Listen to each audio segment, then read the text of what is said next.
Adrienne and I were out on Saturday in Kensington just vibing. Like, honestly, from the moment I met her, even on Instagram, I was like, this woman is just full of, like, you can see it in her face, but like bright energy and fierce energy. So everybody, welcome Adrienne. Hi. So Adrienne, I usually will read from like a script to describe what the people who I'm interviewing, what they do. But I just want to let you kind of take the stage and give everybody the lowdown on who you are and what you're doing in the world, because it's quite amazing. Okay. Hi, everybody. I'm Adrienne. My name is Adrienne Rommel, and I am the Yoni Nutritionist. And I am a holistic nutritionist and health and wellness coach for women's sexual health.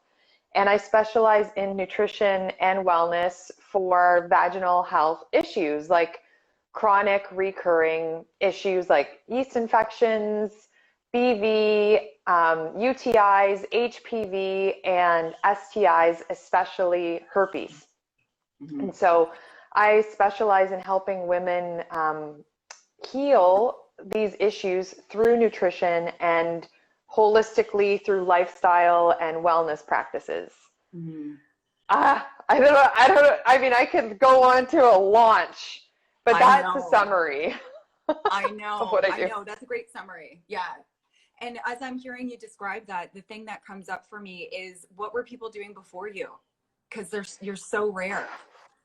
I know, it's so crazy. That's the reason why I started doing what I do, is because I've struggled with my vaginal health my entire life. Mm. And I'm like, if I'm going through all of this stuff, like, surely I'm not the only one. And before, like, if you'd get if a woman would get a yeast infection or like BV, they, the typical thing is you go to the doctor, they give you medication, and then, temporarily goes away, but it always comes back. So they go back to the doctor, etc. It's like a vicious cycle.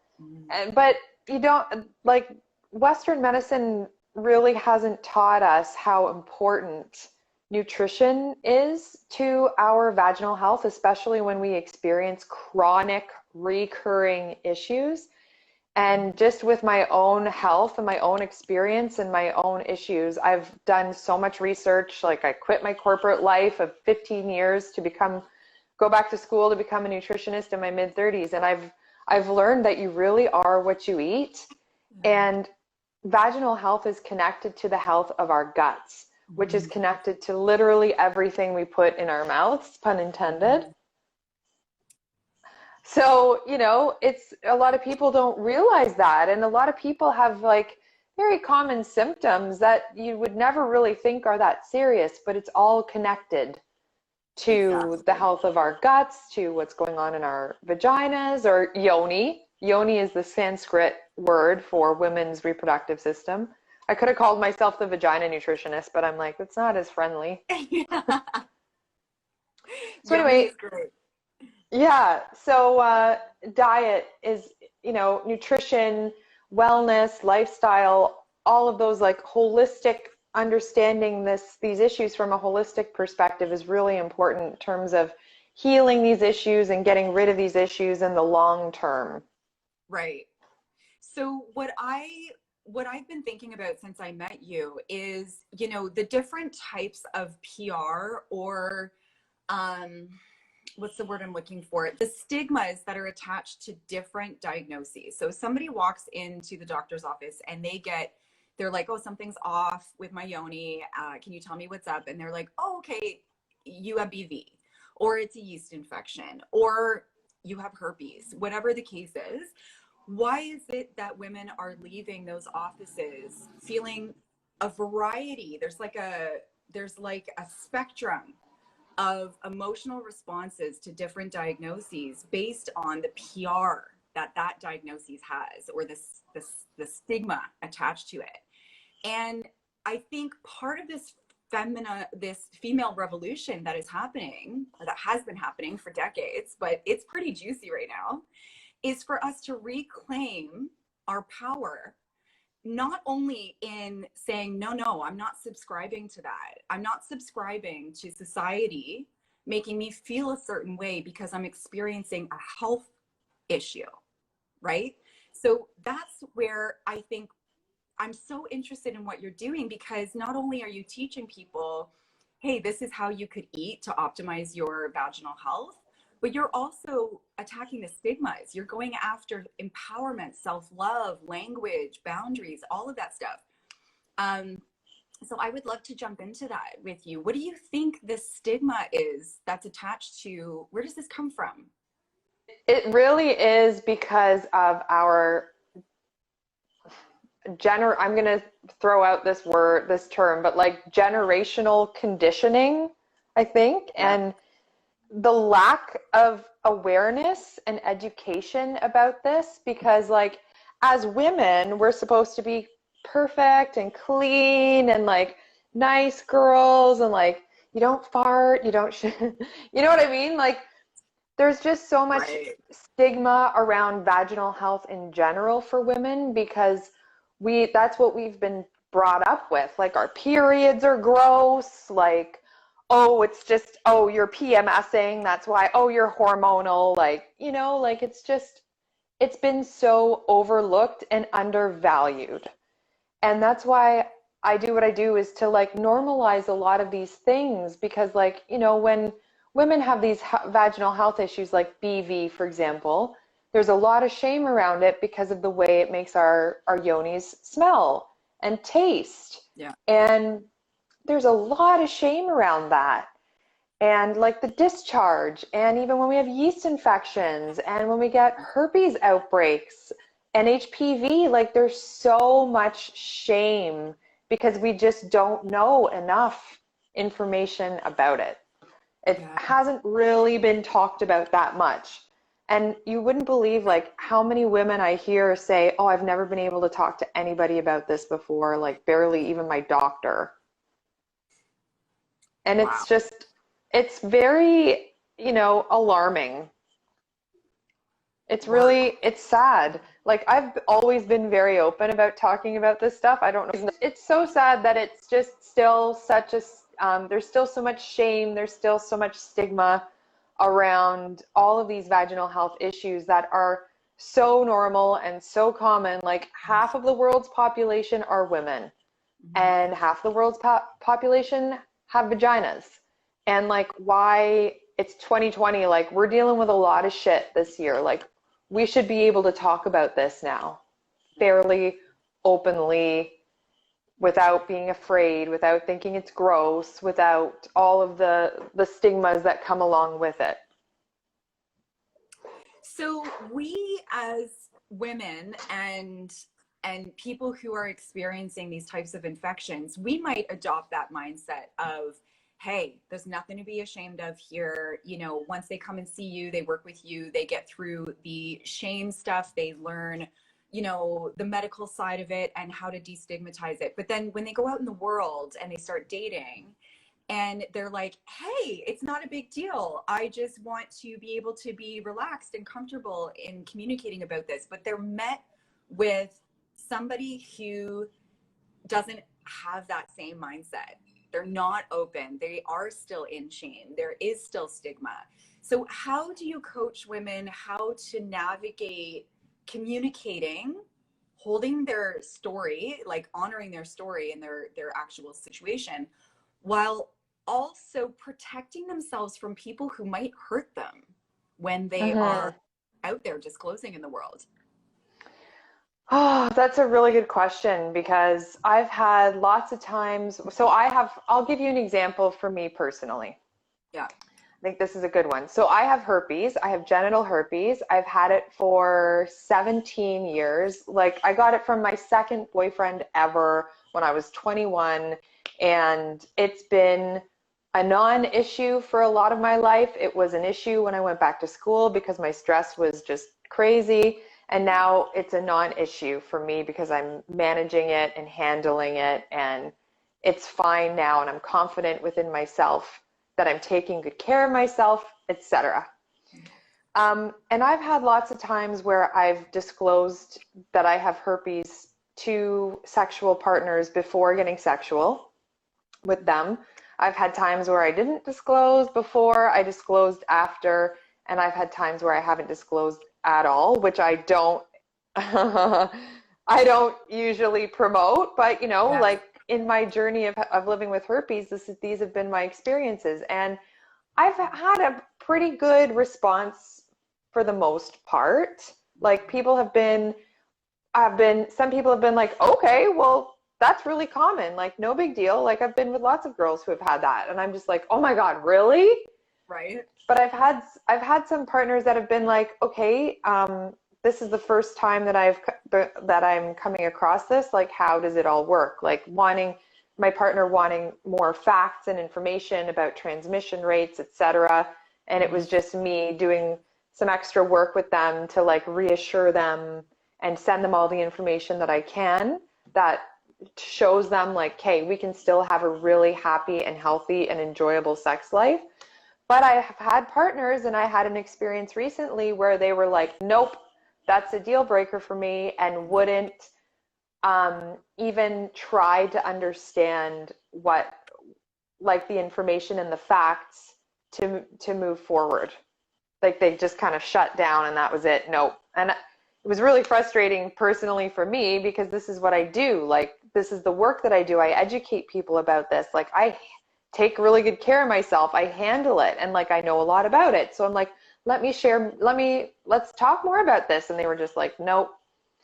So, in that case, that person, like there's still the people that I've been rejected by, like there's still a lot of shame out there and a lot of stigma, and people fear what they don't know. Right. And I always feel like because there's still such a lack of education and awareness and information online about vaginal health issues, that's where this fear comes from, where the shame and the stigma come from. And some people are just not willing to take the time to understand that, which is unfortunate. Mhm. It's the same thing with like BV and yeast infections and HPV and all of the things. It's like there's so much shame and like I have a girlfriend who was so afraid to tell her partner of 2 years that she has BV and that sometimes her vagina feels weird and doesn't smell weird, and she'll like avoid having sex and make excuses not to have sex with them because of it, rather than like being open and honest to say, hey, listen, like I've got an issue, and I'm trying to figure out how to deal with it. She was Yeah. just so like afraid to share that with her partner. And I Yeah. hear that a lot because, it's we're afraid to get rejected. Like we're afraid of a possible that person rejecting us because of something that is sometimes potentially beyond our control.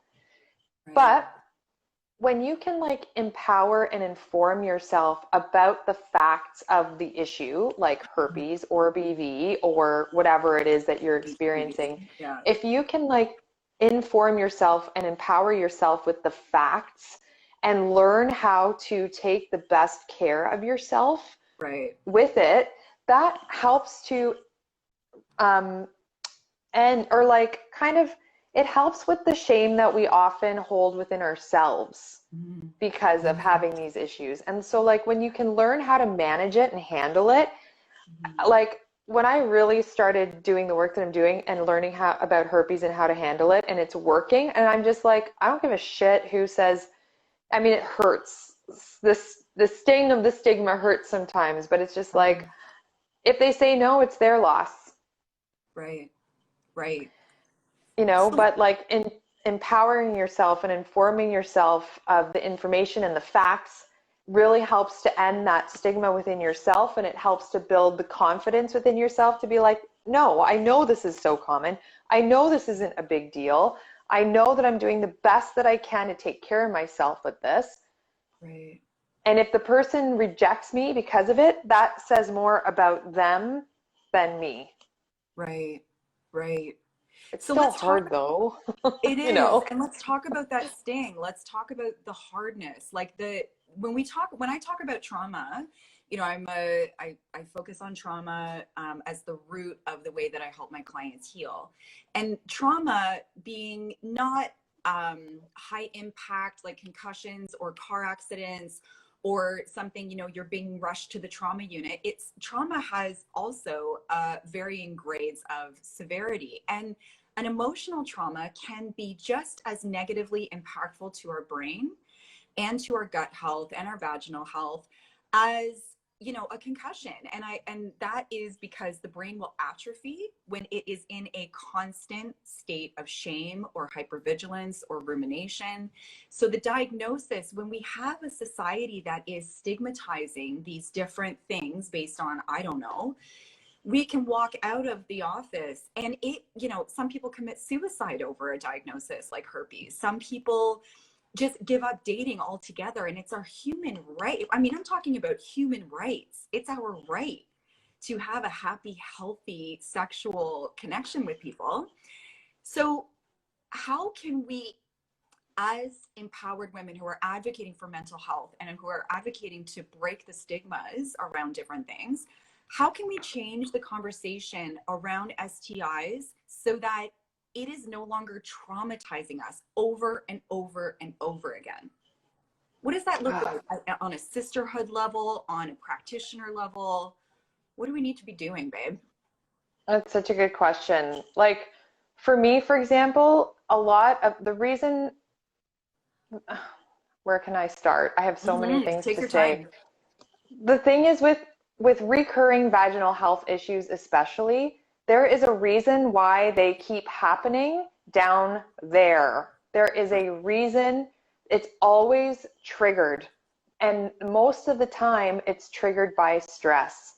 And I always say that it's like a trauma trigger. And it's like, you know, there's something that's stressful that's happening in your life at the moment that's causing the issues, the chronic recurring issues, but that always goes back to something that's in our past, in our childhood, or maybe our parents' generational trauma. Like for me, for example, when I get herpes outbreaks, it is a trauma response in my body, in my nervous system, with emotional stress because of my upbringing and my parents being divorced when I was 4 and like Moving in different homes and having an abusive alcoholic stepfather and all the things. Yeah. Moving, whenever I move, I get an outbreak, and whenever I'm going through, usually when I go through a breakup, I get an outbreak. Those are my triggers. And it's like I have to be really, really mindful of my health in those times because I know what my triggers are. I've experienced this enough so that I know what my triggers are. Now that I know my triggers, I'm like, okay, I've got to be super mindful during those times that I'm taking really good care of myself, nurturing myself, nourishing myself, and avoiding anything that's going to cause me inflammation, like booze, drugs, caffeine, that's going to just increase the level of stress in my body. I'm trying to like rest and sleep and get through it.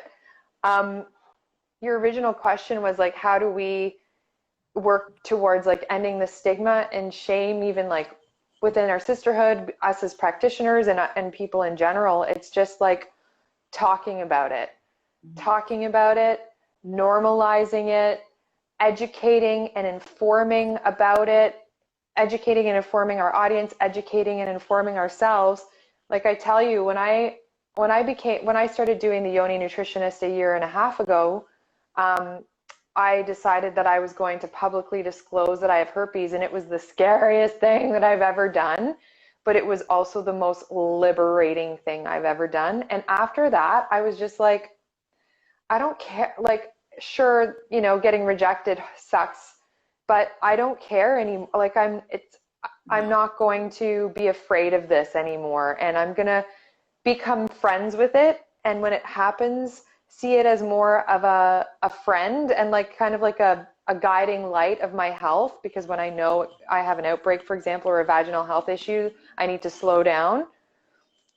So just changing my mindset to create a different relationship around it for me personally, but also doing that for my clients and my followers who are struggling with the same things and teaching them how to do it too. But also like educating and informing others and myself about how to take the best care of yourself so that these issues can calm down, so that you can confidently date, so that you can confidently disclose, so that you can confidently talk about it openly without all of the shame. Right. Right. So it's very layered what you are I doing. could It go is on so and on. robust. No, it's so wonderful. It's great. I was going to say a few things. So it sounds like to me, what I'm hearing when you're describing that is obviously there is like the slowing down the pace of life, you know, sleeping more, avoiding pro-inflammatory things, but then it's also reframing the situation when you're in it. It's not, oh my fucking God, here's another outbreak. I'm such a piece of shit. Nobody's gonna love me. I'm fucking broken. How is life gonna happen? It's okay, I have an outbreak and I understand the pathology behind it. I understand what I need to do. And I'm going to emotionally nurture myself. It's not just nurture myself with the right foods. It's also like, it's like reparenting ourselves, right? So Mm-hmm. in the moment where we would have loved mom to come over and hug us and say, baby girl, everything is okay. You are loved. We have to do that for ourselves and become like fiercely self-protective and boundaried in terms of Mm-hmm. like internal and external boundaries. Not only are we not letting people into our life who could physically or, you know, reaction in a reactionary way be hurtful to us, but also we have to not let the hurt penetrate our brain based on how somebody responds, because that is the trauma. If we get caught up in their response, that is the trauma. So it's like, okay, let's feel the pain. I got rejected. It sucks. We're not going to be perfect. It's not about being like holier than thou, not being human, but it's in the pain.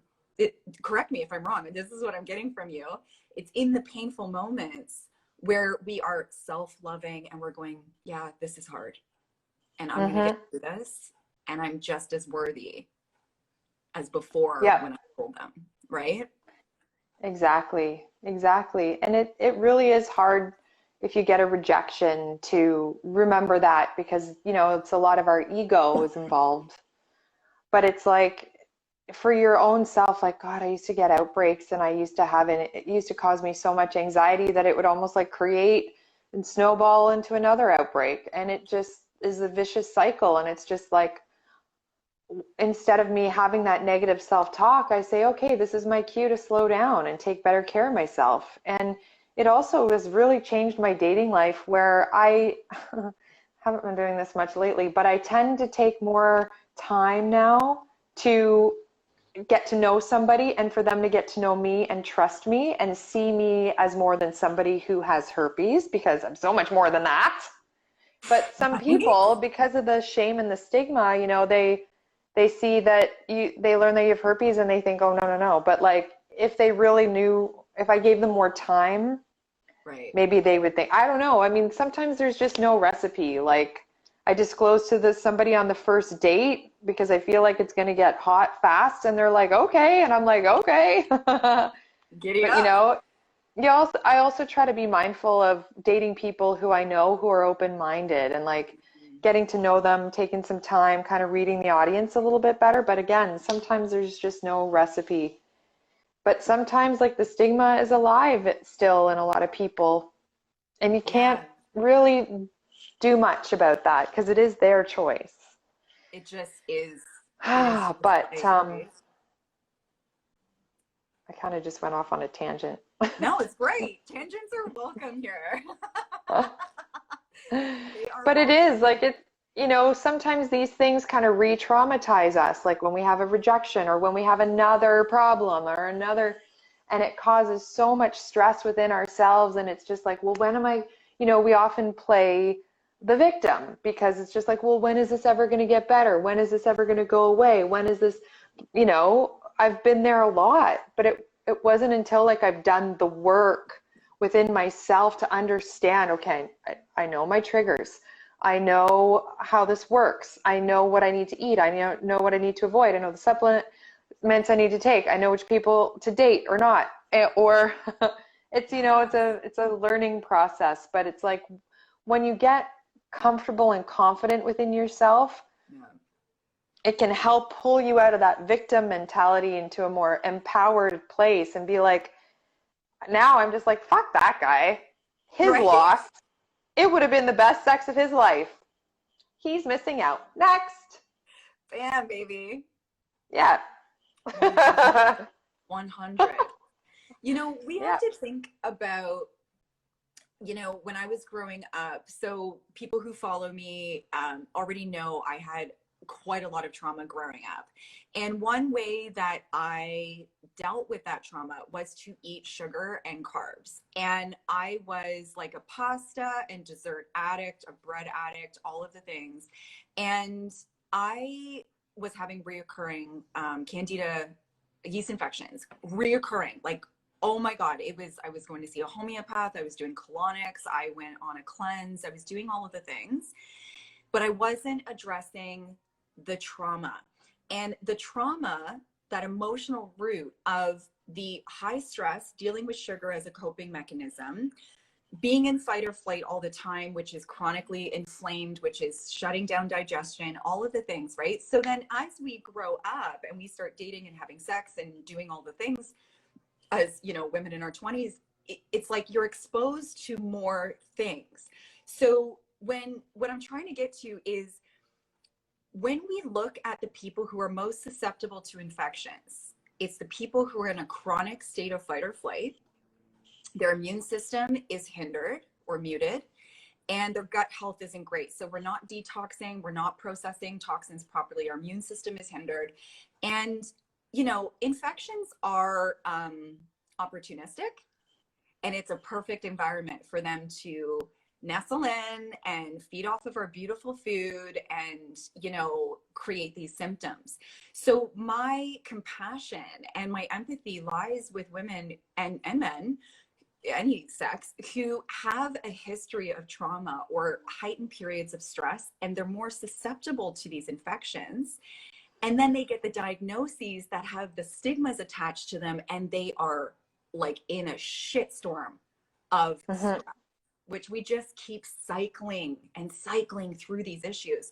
So I found it really interesting when I started researching trauma for my business. It was like you'd hear therapist after therapist after therapist say, trauma victims of childhood abuse or neglect, are the ones who are most susceptible to a diagnosis like herpes, because not only are we more physically susceptible because of lowered immunity, but also we often don't have the language or the comfort, the conviction to go, hey, can you teach me about this illness? If somebody discloses to you and you're like, can you, can I do a little bit of research? Because it might, when we learn about attachment styles, we start to learn that a more anxious attachment style, which shows up a lot in childhood, complex childhood abuse, the more anxious attachment style is going to be afraid to ask questions and to create boundaries for their own health. So it's like a free for all.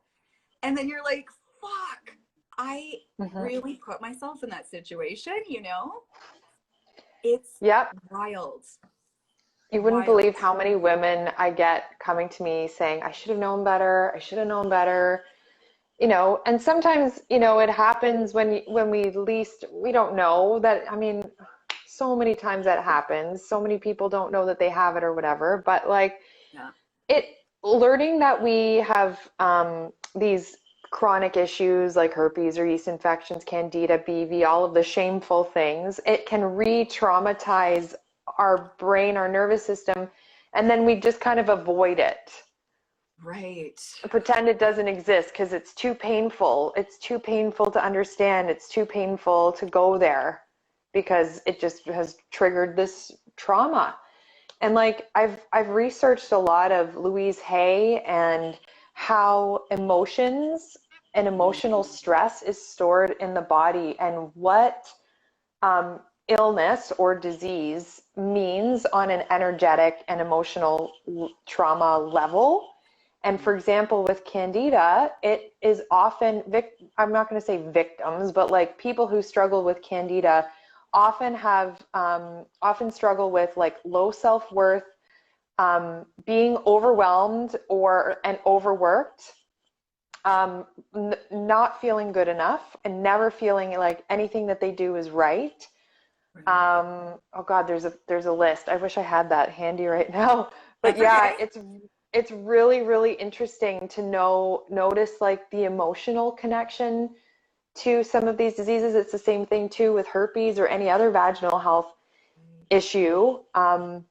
Louise Hay, like look her up. Like if the people who are watching, if you don't know who she is, like look up some of your Google, some of your, if you have chronic issues, like Google, like bronchitis, Louise Hay. Like I get bronchitis, and that's, you know, lung thing, which is a heart chakra, and it's all connected to, in yoga, like we talk about the chakras, and not to get too woo woo, but they're the 7 energy centers in the body.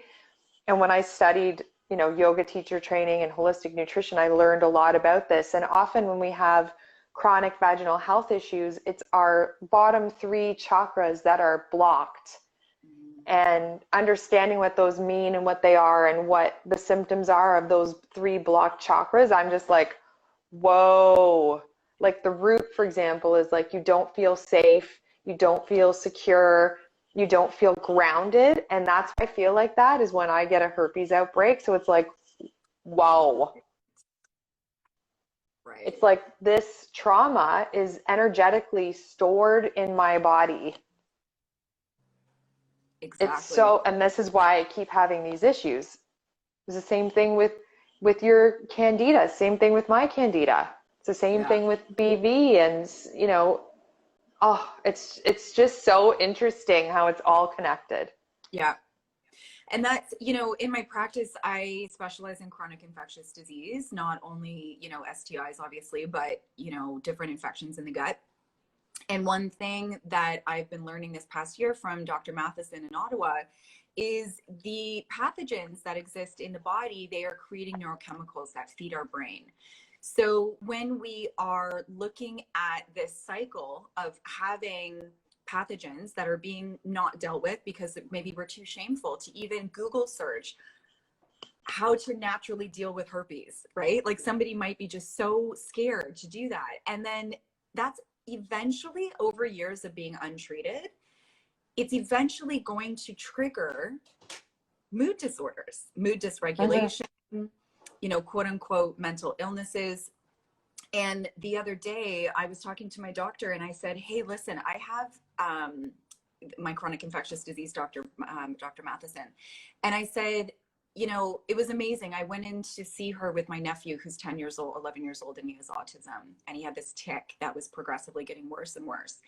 And she said, has he ever had strep throat?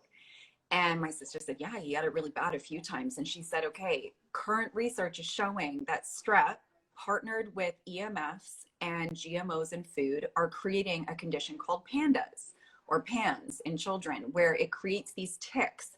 And I was like, oh, that sounds really interesting, because I have this personal tic where I'm constantly looking on my eyebrows constantly. I don't know if you've noticed when we hang out, sometimes I'll just be doing this.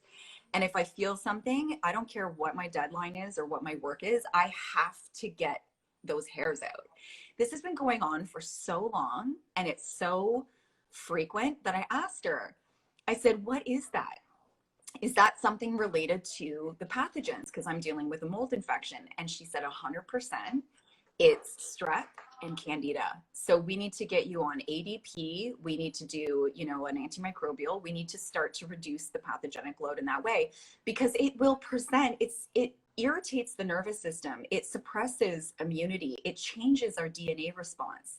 So it will turn on genetic predispositions to look at the family history of mental health, whatever mental health issues were happening. If it's untreated, those things are going to manifest. And then we have these attachments to, oh my God, I'm depressed, or oh my God, you know, around my period, I'm crazy, or, you know, whatever the case might be. And we carry shame for the emotional response to the pathogens in our body.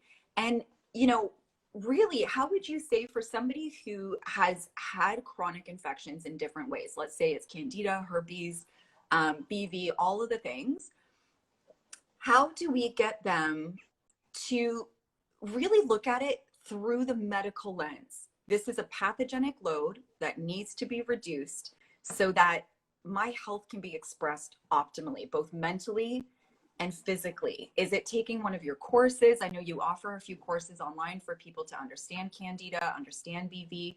How are women going to get educated on the medical side of this stuff?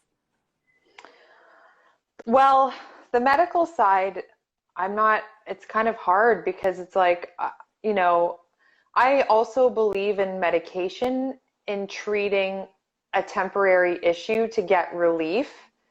Like, for example, with a yeast infection, who wants to treat that naturally? It would take forever, it would be horrible, it would be uncomfortable, it would be really painful.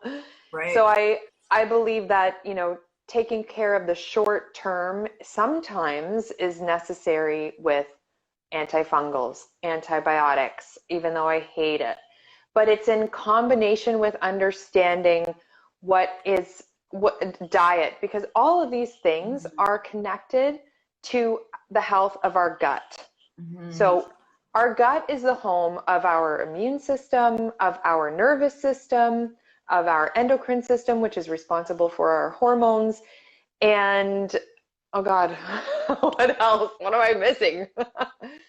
Like Everything. It's like, you know, it's our second brain. I think we've all heard that now. And we're all learning how important it is to boost our immune system now with COVID. So like understanding how to reduce these pathogens and these chronic recurring illnesses, whether they be vaginal infections, STIs, ticks, bronchitis, what have you. It's understanding that everything that you're consuming is affecting the health of your gut. So if you are somebody who, you know, hasn't really been eating that healthy, or, you know, even if you think you're eating healthy and you're still getting these chronic issues, that's a good indication that maybe you may not be eating as healthy as you thought you were. So like understanding how to get a really good hold of your diet. So understanding what to eat, what not to eat, but most importantly is how to eat. Because I hate the word diet. I hate it. I hate dieting. I don't believe in it. But I do believe that it's necessary to do, if you are struggling with these chronic issues and you want to get rid of it and you want to do the work, eliminating certain things is necessary in the to heal short-term solution. Let me start that again. Yeah. Healing a short-term problem. Oh God. It's a short-term solution for a long-term problem. Right. You know? Right. Like Got it. nobody likes to diet. Everybody hates it when I say, no, you can't eat this, you can't eat that, you can't eat your favorite things, no, you can't eat sugar. But listen, and I'm sure you did too, I got to a point where I was like, I can't take this anymore. I will do anything. Anything. Just tell me what to do and I'll do it. And that's where somebody like me could help. Like I have a candida elimination program. I have a BV elimination program. I have a PCOS elimination program. And I also have and I have a Healing Herpes Holistically program, which teaches you everything you need to know about how to manage herpes, live your best life when living with herpes through nutrition, wellness practices, medication, safe sex practices. Just it deals with everything that the doctors should have told you when you got diagnosed. That's what's in there. So it's like, you know, once you can learn how important holistic practices are to managing these chronic issues and getting rid of your symptoms over time, that's when you start to see and feel results. It's like, whoa, life changing. Right. Yeah. Right. I mean, when I did my candida elimination, like it changed my life. I quit working in the corporate world, and I went back to school to become a nutritionist because I'm like, I got to help people do this because it works. That is so inspiring. Yeah. And are you using herbs in your practice to help people to reduce the pathogenic load, or is it strictly through diet and like holistic practices? It's mostly diet and holistic practices. Like I have suggestions of herbs that I recommend, but I'm not an herbalist. Like I don't specialize in like herbal concoctions and stuff like that. I teach people how to eat to heal their vaginas. That's amazing. But also like talk about it from a holistic perspective, like understand what's going on in your lifestyle, what's happened to you in the past, like what was going on in your life when this stuff started happening. Because like I said earlier, the reason it's like that trauma trigger, and it's understanding that too. That's all part of it and connected. I'm not a therapist, and I can't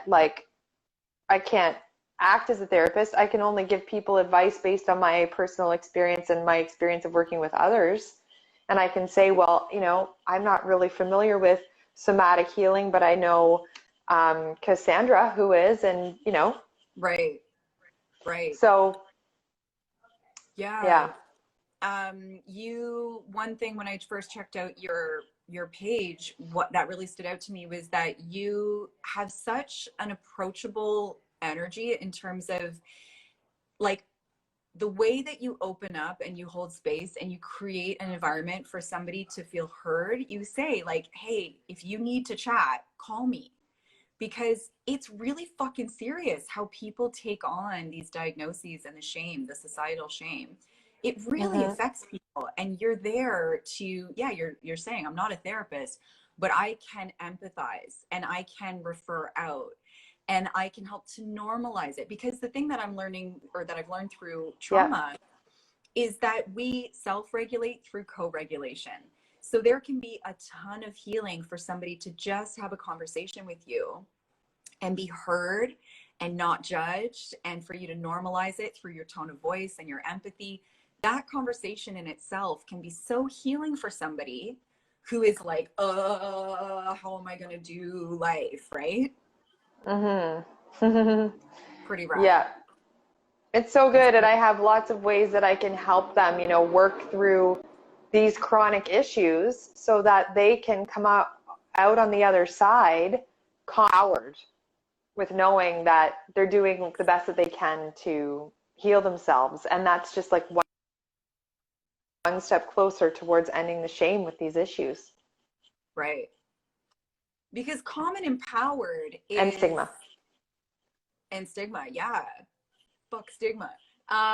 Fuck stigma. Calm and empowered means you're operating from the prefrontal cortex, like the neocortex, the part of the brain that says it's okay and it's safe to digest, detox. It's safe to allow immune cells to mobilize.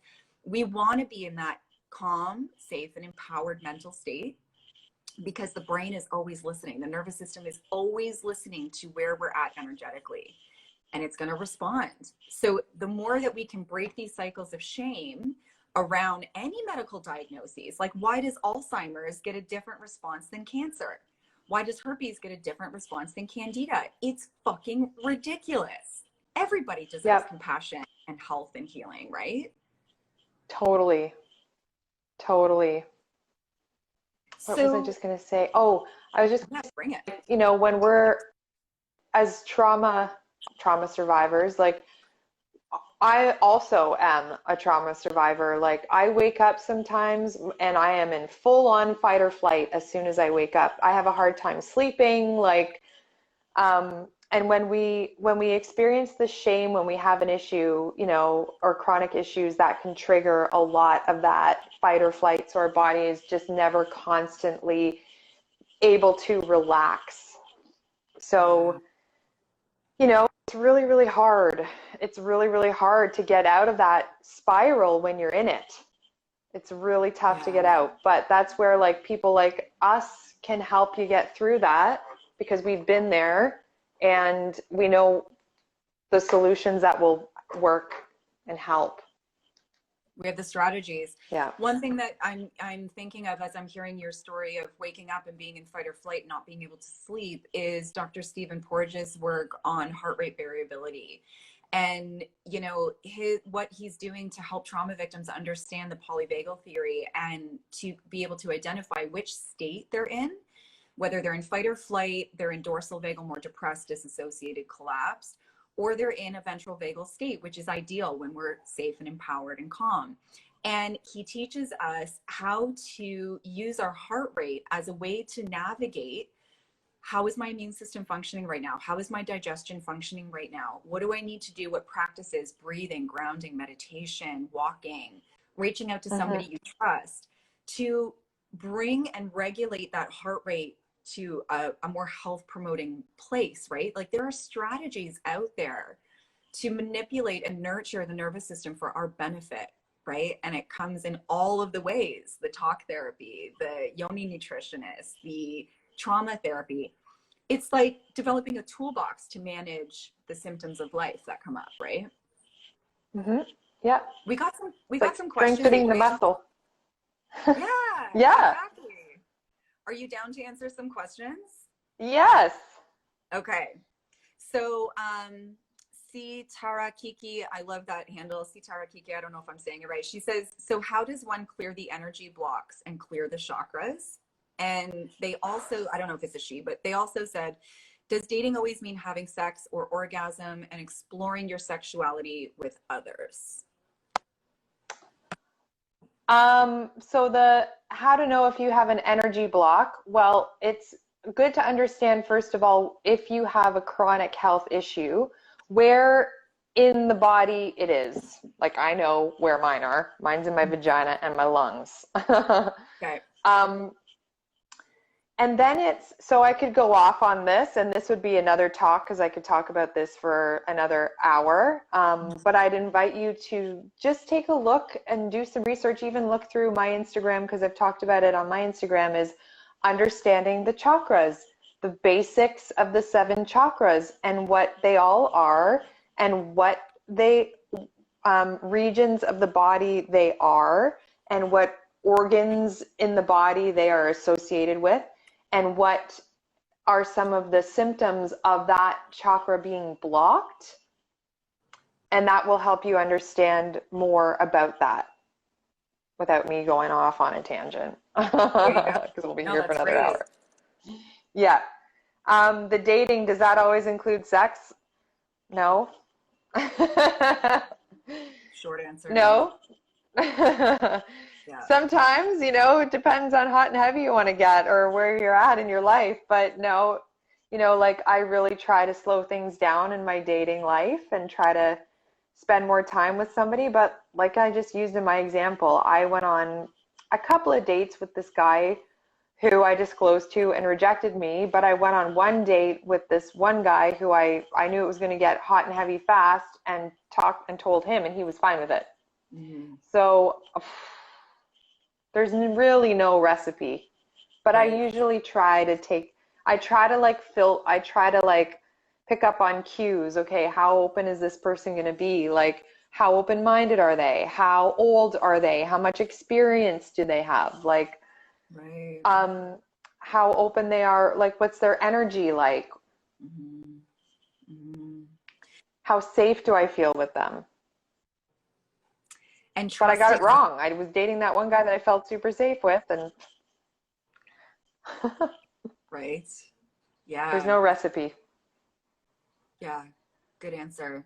Andrea Q, it's more of a comment, but I'm wondering if you'd like to speak to this. Living the chronic UTI life despite diet and antibiotics, frustrating and such a barrier to giving into physical intimacy. For sure. Well, like it's kind of hard for me to say because I don't really know what you're doing with diet, but like chronic UTIs is a bacterial infection, and it can vary in severity and vary in the different kinds of bacteria that are living in the urethra. Most of the time it's an E. coli bacteria, which is like, yeah, you need pretty strong antibiotics to get rid of that, in combination with a holistic practice of having probably a fairly strict diet until you can kind of get control over them and the symptoms start going away, and a ton of probiotics and like just continually replenishing that gut bacteria to get rid of that bad bacteria that's in your urethra, and really understand, like working with a specialist to understand how and what exactly.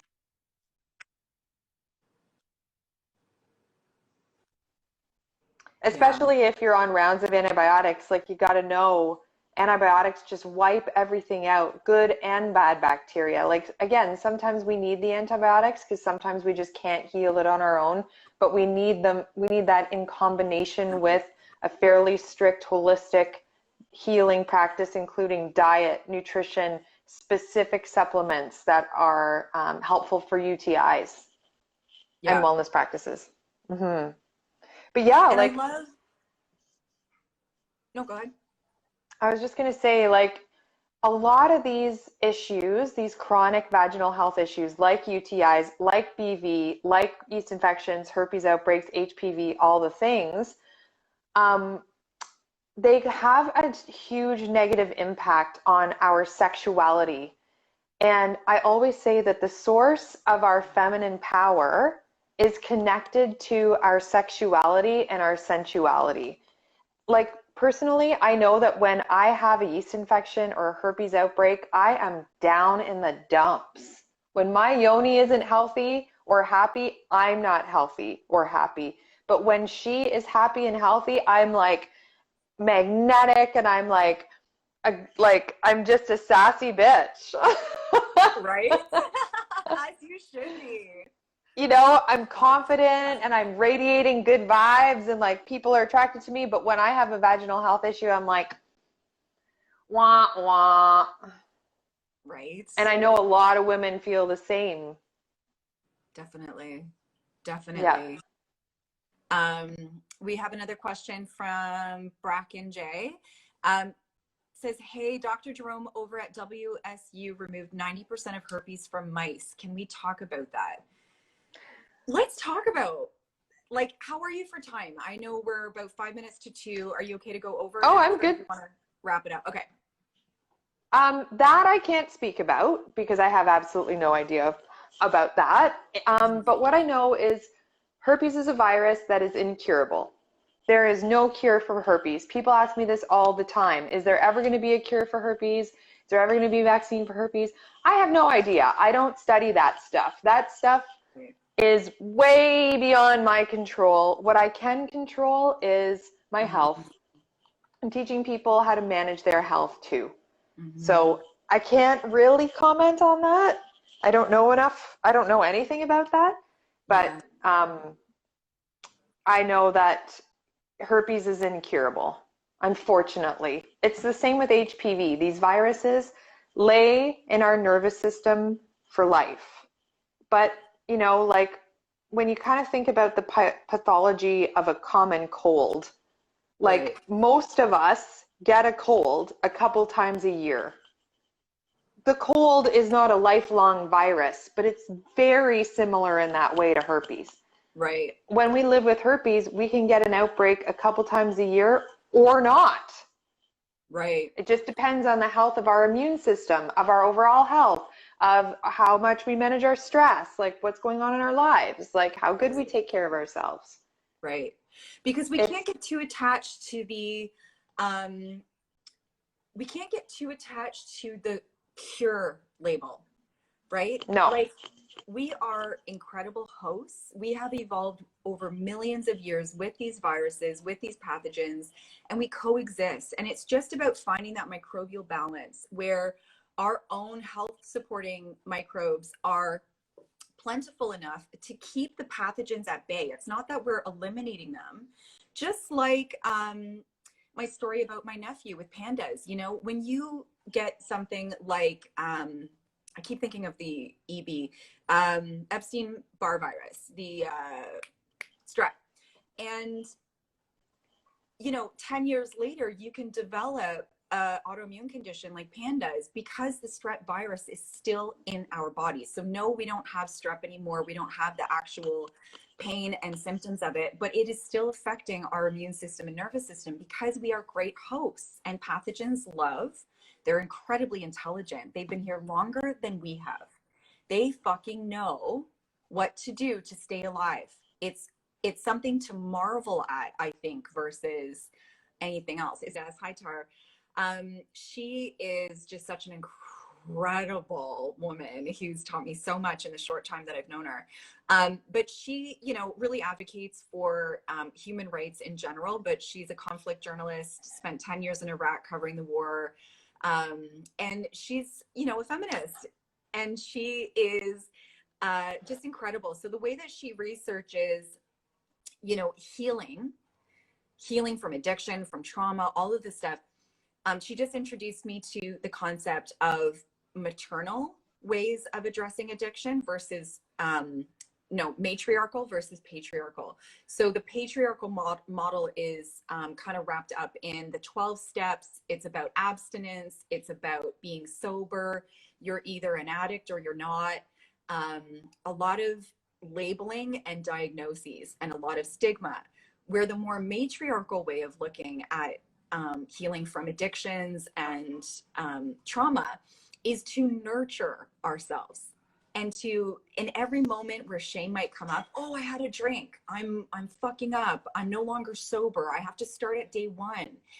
That is wildly stress inducing for somebody. When you can go, I had a drink, I had a moment where I needed to do that for myself. It was a highly intelligent response to the stress that I was experiencing. And I know that I can nurture myself back to a place of stability. The society doesn't teach us that way. It teaches us you're either good or bad. You have a positive diagnosis or a negative diagnosis. There's so much black and white that I think what we're doing, and you know, I don't want to speak for you, but I feel like what we're doing is to teach people that there are varying grades of shades of all of the things. You can land in any space in all of that and say, I am worthy and I believe in myself and I'm human. A herpes diagnosis, a positive one, your life's not over. No. Your life's not over. That is a patriarchal way of fucking looking at sexual health. Fuck you. A herpes diagnosis means, okay, now I have this to be, you know, aware of, and I need to probably change my life a little bit, but I am still me. I am still worthy. I am lovable, all of the things, right? So, you know, we've been talking about that at length. I don't know if you want to add anything to that. I just wanted to wrap my thought.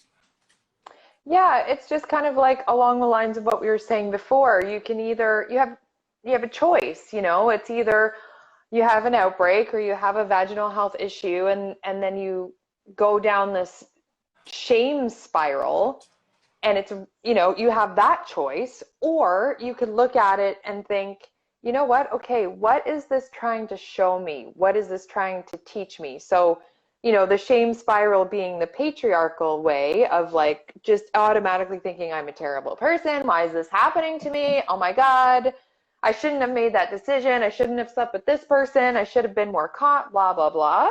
Right. You know, or is, okay, what is this teaching me? Like, how can I learn from this? Right. How can I become friends with this? How can I develop and create a better relationship with this? Because it's actually showing me a lot. And often I always say this, like herpes is kind of like a mirror. It's like all of the shit, which is our trauma, that we have been avoiding usually is coming up to the surface now, because it's not just the herpes. It never is. Right. It's about the unworthiness. It's about the low self-esteem. It's about the victim mentality. It's about all the other things that come along with it that are bubbling up to the surface, are ready to be worked on. Yeah. Because you kind of have to. Yeah. So, you know, when it happens, like I honestly, like herpes is probably one of the best things that's ever happened to me. And it still sucks. Like I, in my, when I shared that I disclosed and I just got rejected by somebody that I liked, like that sucked, but it's also protecting me against somebody that's not meant to be in my life. Right. Right. So, you know, you can look at it in a patriarchal way, in a negative way of with all the shame and all the stigma and all the things, or you can think about it more of a matriarchal feminine energy way, to be like receiving the lessons that this is teaching me, understand, like going with the flow of people who coming into my life and leaving my life who aren't meant to be, coming into my life who are. Right. And what does that feel like energetically? And this is a question for our viewers right now. What does what you just described, how does that feel versus the, oh my God, shame spiral, I'm unworthy, life is going to be hard? We have a choice. And it's like a muscle. We have to strengthen the pathway of the more self-compassionate, nurturing, matriarchal way of approaching life, because that's where the healing lies. It's balanced. You're riding the waves. There's always love there. Always love and learning.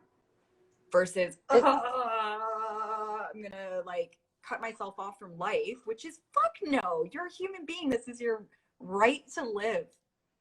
Yeah. And trust me from experience, like, it will not hinder the relationships that are meant to be for you. Trust me. I've been married twice. Right. That's another story. Yeah. But, you know, it hasn't prevented me from finding love. I can count on one hand how many times I've been rejected in the 17 years that I've lived with herpes. Right. But it's with anything in life. It's like, instead of looking at it from a spiral, patriarchal way of thinking, it's like, what is any situation or lesson in life or experience trying to teach me? Sitara Kiki, can you give me a thumbs up if I'm saying your handle right? Because it's such a beautiful handle. But they're saying strengthen the matriarchal feminine muscle.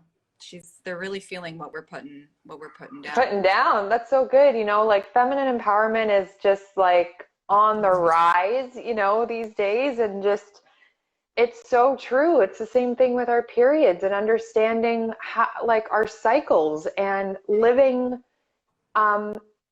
kind of adjusting our lifestyle in our cycles. That's another topic, but it's like, I've been learning so much about that recently, because as women, particularly in our hormones, you know, we go through a lot of changes in our hormones every month, and we're brought up in this patriarchal society where it's just like work, fast, everything now. Whereas instead of kind of slowing down and being like a bit more mindful about our actions and where we're at in our bodies and where we're at with our health and our hormones and our cycles, as women, it's really important to kind of understand that, to be able to kind of learn how to adapt your lifestyle around your cycle. I know this is kind of another tangent, but no, it's not. It sounds maybe hippy dippy, but like, I've learned so much about this in the past year, and it's like, whoa. Especially with herpes outbreaks, for example, like, a lot of outbreaks happen close to or after or during our cycle. It's because of our hormone changes. But if we can learn how to balance our hormones through reduce our stress through gut health, through wellness practices, lifestyle changes, understanding where we're at in our cycle, etc., that will help you manage that. Yeah. Thank you. you. Tara Kiki. Tara Kiki. I love that name. Yeah, word. 100%.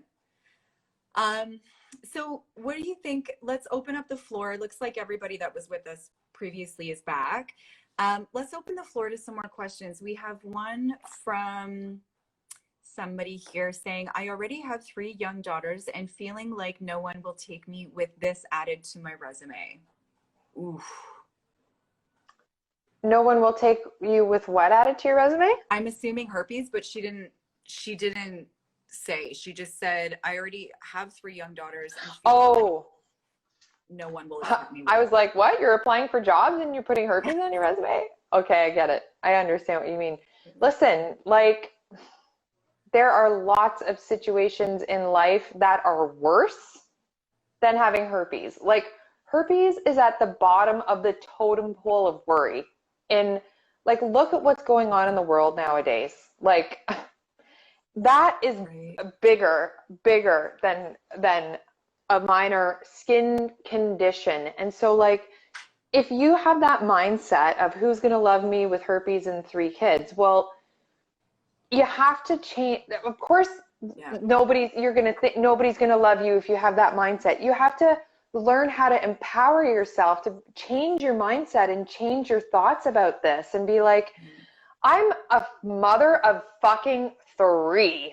Like, that takes a lot. I can't even imagine because I don't have kids, but like, how fucking hard work that must be, and being proud of yourself for that, and like understanding that the right person is going to accept you for that and see you for what your value and see you for you and be proud of you for that, than just having herpes. So you got to, you know, really do that inner work to change your mindset and change your relationship with herpes, and see yourself, A, more as somebody who lives with herpes, and B, ending that stigma and shame within yourself.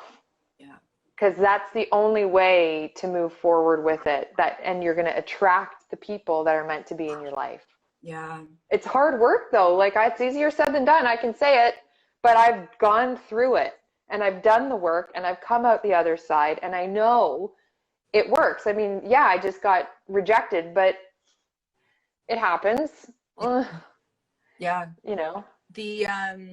The thing that keeps coming up here, Sutera Kiki is saying also, like, our grandmothers knew, we had quilting circles, we had gatherings to talk about the feminine and energy and support, which would normalize the stuff that was coming up as women in all different areas of life, not just, you know, sexual health, but also all of the things. And we don't have that anymore. You know, we might have our girlfriends that we talk to one-on-one or in small groups, but I think having my online program, Control Alt Delete, I had a group of 10 women who had all been traumatized, and we met for 6 weeks. And the feedback I got from them was, the consistent feedback I got from them was that it's just so great to hear other people share their story and know that I'm not alone. You know, so if for you who asked the question about having 3 children and being afraid to date, it sounds like there may be some opportunity to normalize your situation, right? So going to herpes advocacy, like herpes groups, or, you know, I'm sure they have online meetings now, where you can hear other people's stories and see, yes, nobody is talking about this because there is still a lot of societal stigmas. But there are places where people are brave enough to join and talk and support and normalize a very normal thing. I have a herpes support group on Facebook that's private. It's private, so nobody knows that you're joining except for the people. There's like almost 750 people in the group, which is insane. And we talk all about herpes, nutrition, and wellness. There you go. So anybody join it. What is it's the Yoni Nutritionist?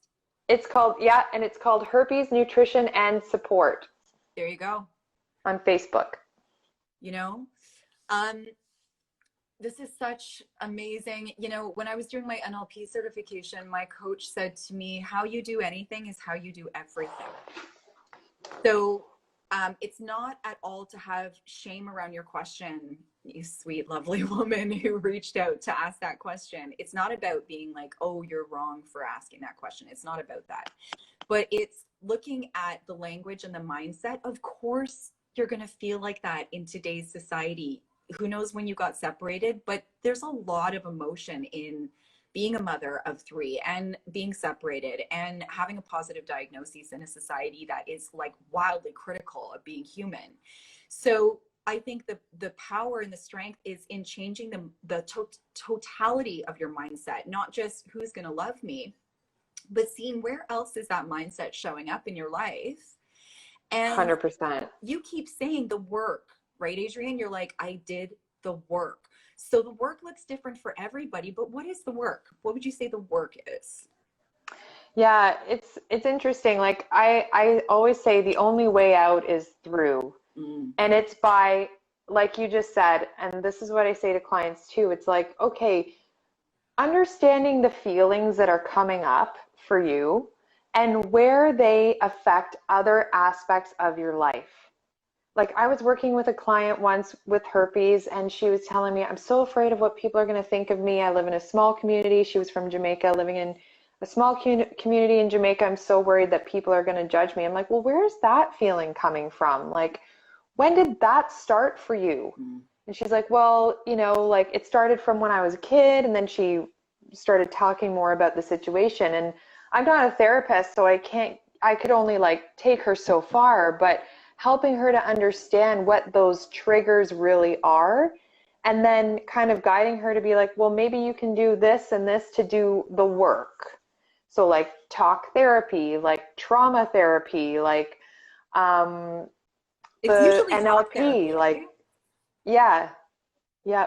It's, being able to identify the triggers and the original trauma trigger of where that feeling came from. Because it always comes from in our childhood, usually, and what you can relate it to. Like me, I get really crazy stressed out when I move, and that's when I tend to have an outbreak. And it's because as a kid, like I was carted around all over the place all the time, not feeling safe and secure in my home. Yeah. So when I go through that, I get an outbreak. Still at almost 40 years old, I'm almost 40. So understanding like, okay, well, what's the issue there? And then what is the work that I need to do around that Yeah.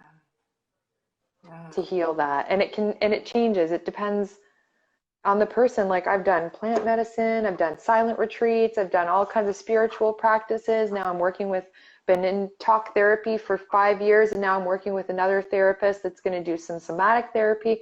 So it's a long process Right. and a lot of work, but once you can understand these things, you can start doing the work and start to heal. Yeah.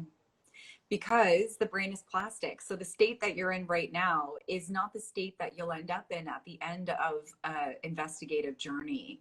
You know, researching, reading, talk therapy, normalizing, group support. It's changing your brain. That's the way the brain works. It responds to its stimuli. So if you're staying in that mindset of who's going to love me, I'm unworthy, the shame is so crippling that I can't access help or access information, then we're going to stay in that mindset. But when we look for, I'm going to be a bit brave. I know this might be prickly. It's not always smooth sailing, but I'm going to look at the tough stuff. And when you're looking at the tough stuff, it's in like I had a complete nervous breakdown 2 years ago and checked myself into KMH. I was suicidal. I was overloaded with mold toxicity, unhealed traumas, all different kinds of stuff that, you know, just built up, and I tipped. And it was, like you said, the best thing that happened to me, because after that I realized if you want to have a life filled with great mental health, you have to access information about what the root cause is of these symptoms. So I immersed myself in outpatient programs at KMH and at Women's College. I read books, I studied trauma coaches. I'm in the most empowered, mentally stable place. And it doesn't look like anything I would have thought it looked like setting out. I'm using pharmaceutical medication, which is something that is highly stigmatized in the holistic healing world. You know, I'm using all different kinds of things, antimicrobials, I'm doing, you know, somatic healing, all of the things to retrain my brain, because it is, it does, and I feel good. You know, my work is going to look different than your work versus Satirikikis or anybody else that's watching. It's different, but just don't stop learning. Don't stop accessing information.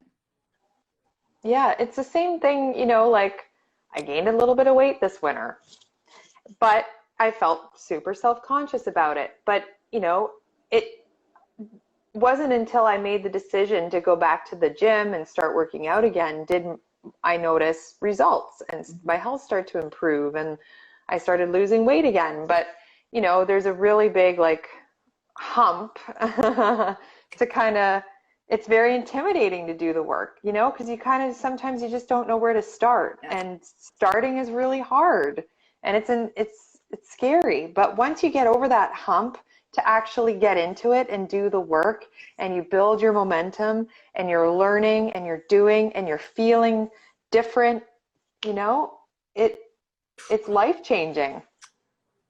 It's like worth it, you know. Yeah. And progress isn't linear. I've definitely, in the journey of healing, it's like moments of complete frustration and overwhelm. So Sosmas 1998, they're just asking, what are you talking about? I think they just joined and they want, so for those of you who are just joining, I'm here interviewing Adrienne Rommel. She is a Yoni nutritionist. So she specializes in Yoni health, or vaginal health. And her specialty is in using food as a way to heal or manage STIs. And, you know, just vaginal health in general, candida, BV, HPV, herpes, all of the things. So we're All the chronic issues. all the chronic issues. So we're just Yeah. talking about how Adrienne helps women and people to, you know, manage their STIs and vaginal health. And we're talking about how trauma really gets stored in the body and can trigger a lot of disease. And so we're kind of talking about how to manage that, and from a holistic perspective, with diet, with nutrition, with wellness practices. Mm-hmm. Yeah. Mm-hmm. So we already did an hour talk, which is on my page now, if you want to check it out. We're about, you know, 20 minutes, 30 minutes into the second hour. So are we 30 minutes in already? Oh my God. Can you believe that? So let's, you know, I mean, we can keep talking forever. So let's talk about how you help people. Where can they find you? What are you doing in your business to support people? Yeah. So you can find me at Yoni Nutritionist. It's my Instagram handle. I'm on Instagram, YouTube, Facebook. I have a private herpes nutrition and support Facebook group for people who live with herpes. And I have created, so I work with people to eliminate chronic vaginal health issues. Mm-hmm. So those being chronic yeast infections, candida overgrowth, which a lot of people don't know what that is. So candida overgrowth, if you get chronic yeast infections, most likely you have a candida overgrowth. So I help you learn how to eliminate that. And then like things like bacterial vaginosis, UTIs. I teach you how to heal HPV, how to manage and prevent and heal herpes outbreaks, all through diet, nutrition, and wellness practices. Because when we have chronic issues like these, it has everything to do with the health of our gut. And everything that we put into our mouths affects the health of our gut. And that's why nutrition and understanding how to manage and eliminate this from a long-term perspective is essential to eliminating these issues. Mm-hmm. Medication is only a short-term Band-Aid solution, which sometimes we need. But in order to heal these long-term chronic issues, we need to do some kind of an elimination gut healing protocol. And that's where I can help you, and I can help in a couple of different ways. I work with people one-on-one and create customized nutrition protocols and healing protocols for them. But I also have 4 different online courses, which are really great for people who just want to take the tools and just do the work on their own. And it's, you know, price-wise, it's a lower price point than working with me one-on-one. But yeah, so I've got the Candida elimination diet. It's called Fuck Candida. I have a BV elimination diet. I have a PCOS elimination diet. And I'm just about to launch my Healing Herpes Holistically program, which teaches you how to manage, prevent, and heal herpes outbreaks. It's basically like the herpes handbook we all should have got when we were diagnosed. It's the stuff that doctors don't teach us. It's like how to manage the physical stuff and the emotional stuff all combined. It's kind of like an ebook. Wonderful. Yeah. Yeah. Those are all the ways I can help. I've been on podcasts. You can check out my Instagram. It'll connect you to all the social media things that I've done and my channels. Yeah. Like, amazing. This is more than I could have asked for. What a deep and complex and inspiring conversation. Thank you. Yeah, it was good. It was good. Really good stuff. Yeah, definitely. So I'm so glad I met you. Ditto. Thank you, Aniko, for introducing us on Instagram. I mentioned it to her yesterday, and I was like, thank you for mentioning me to Adrienne. Like, we've really hit it off. She's just lovely. Oh, really? Yeah. Oh, cool. Yeah. So guys, check Adrienne out, the Yoni Nutritionist, on all of her platforms. I mean, I have a feeling we're going to do another talk in the near future on something else. Amazing. So thank you. Girl. You were bright and full of vitality and love, and I just think you're amazing. Oh, I think you're amazing too. Can't wait to hang out again. Very soon. Very soon. Yeah. Yeah. Thank you for joining, guys, and all your questions. Thanks everybody for joining. Mad love. Bye. Bye.